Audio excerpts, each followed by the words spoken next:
नमस्कार साथियों, कक्षा 12 के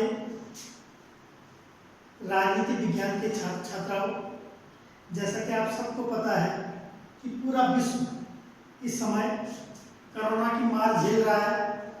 कोविड-19 के चक्कर में हमारे सारे विद्यालय बंद हैं, तो हमारे उच्च अधिकारियों के निर्देश और आदेश के अनुसार हम ऑनलाइन कक्षाएं, ऑनलाइन वीडियो बनाने का एक प्रयास कर रहे हैं।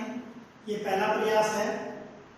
जैसा कि आपको पता है कि कक्षा 12 राजनीति विज्ञान यानी राजनीति विज्ञान का सिलेबस क्या है। राजनीति विज्ञान पहले हम कक्षा 12 राजनीति विज्ञान के सिलेबस का एक ब्रीफ ओवरव्यू देख लेते हैं। हमारे पास दो किताबें हैं। जो हमारी ये पहली किताब है जिसका नाम है स्वतंत्र भारत में राजनीति। स्वतंत्र भारत में राजनीति। इस स्वतंत्र भारत की राजनीति में हम पिछले साल हमने पढ़ा था कि भारत का संविधान किस प्रकार बना, और इस बार हम 1947 से लेकर और वर्तमान तक 1947 से लेकर वर्तमान तक भारत की राजनीति में क्या क्या घटा है। किताब का नाम है स्वतंत्र भारत में राजनीति। पहली किताब है हमारी स्वतंत्र भारत में राजनीति। इस किताब में जैसे मैंने बताया 1947 से लेकर और वर्तमान तक भारत की राजनीति में क्या क्या घटा है। जैसा कि पहले अध्याय में हम राष्ट्र निर्माण की चुनौती, यानी जब आजाद हुआ भारत 1947 में, तो भारत के सामने कौन कौन सी चुनौतियां थी। 3 प्रमुख चुनौतियां थी, उनका वर्णन पहले चैप्टर में है। दूसरे चैप्टर में यानी हमने अपने लोकतंत्र को किस प्रकार से शुरू किया, लोकतंत्र को स्थापित करने के लिए हमारे सामने कौन कौन सी चुनौतियां थी, उसका हम अध्ययन करेंगे। उसके बाद हम तीसरे चैप्टर में देखेंगे कि लोकतंत्र को स्थापित करने के बाद हमने अपने विकास की क्या योजनाएं बनाई, किस प्रकार से योजना आयोग ने पंचवर्षीय योजनाओं को शुरू किया, हम उसको देखेंगे। चौथे अध्याय में हम भारत ने अपने विदेश संबंध कैसे स्थापित किए और भारत की विदेश नीति में क्या क्या समस्याएं रही, चीन के साथ, पाकिस्तान के साथ हमारे संबंध किस प्रकार रहे। उसके बाद हम देखेंगे कि भारत में मोरारजी देसाई और इंदिरा गांधी के बीच किस प्रकार से सत्ता का एक संघर्ष चला और कांग्रेस ने किस प्रकार से चुनौती को देखा, सिंडिकेट की चुनौती और इंदिरा गांधी का गरीबी हटाओ का नारा, और कांग्रेस के सामने चुनौतियों के बाद कांग्रेस फिर से अपने आप को कैसे स्थापित करते हैं। इसके बाद हम देखेंगे हमारी लोकतांत्रिक व्यवस्था पर एक संकट भी आया 1975 में, जो आंतरिक आपातकाल हमारा लगा था। उसके बाद किस प्रकार की चुनौतियां हमारे भारत की राजनीति में रही, हम उसका भी अध्ययन करेंगे। उसके बाद के चैप्टर में 1980 के बीच 1980 के दशक में किस प्रकार से जन आंदोलन हमारे देश में हुए, जिनमें चिपको आंदोलन, दलित पैंथर्स आंदोलन, नर्मदा बचाओ आंदोलन, ताड़ी विरोधी आंदोलन, सूचना का अधिकार आंदोलन, इन आंदोलनों के बारे में हम पढ़ेंगे। उसके बाद 8वें और 9वें अध्याय में भारत के सामने कौन कौन सी क्षेत्रीय आकांक्षाएं आई, पूर्वोत्तर की समस्याओं को देखेंगे, हम दक्षिण में द्रविड़ आंदोलन को देखेंगे।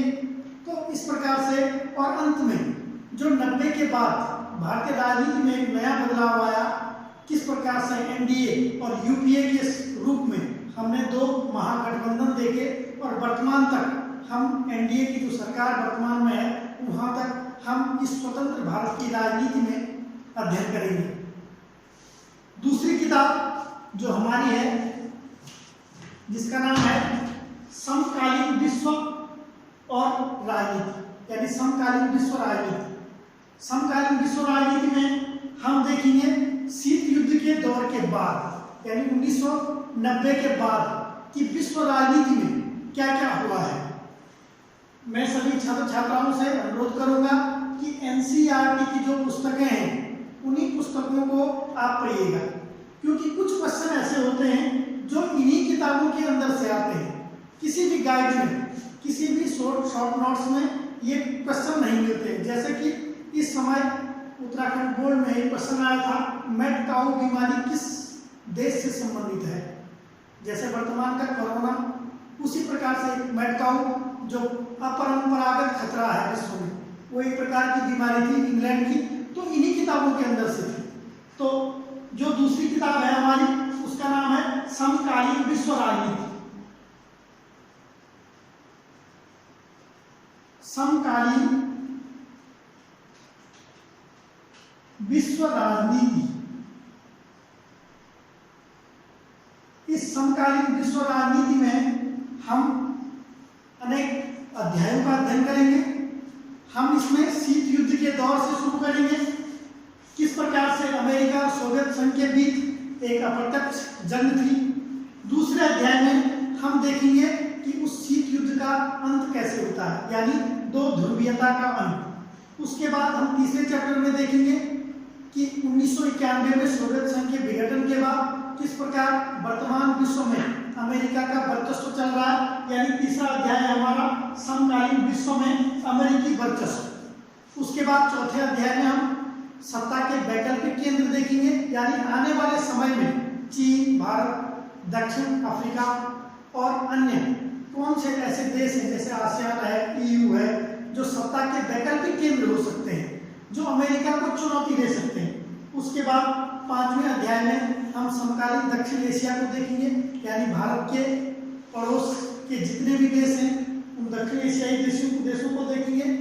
छठवें अध्याय में हम एक ओवरव्यू देखेंगे अंतर्राष्ट्रीय संगठन में UNO की भूमिका क्या है, यानी अंतर्राष्ट्रीय संगठन के रूप में UNO की भूमिका क्या है। सातवां अध्याय हमारे लिए कोरोना के दृष्टिगत रखते हुए हमारे लिए बहुत इंपॉर्टेंट हो जाएगा, समकालीन विश्व में सुरक्षा, परंपरागत सुरक्षा और अपरंपरागत सुरक्षा।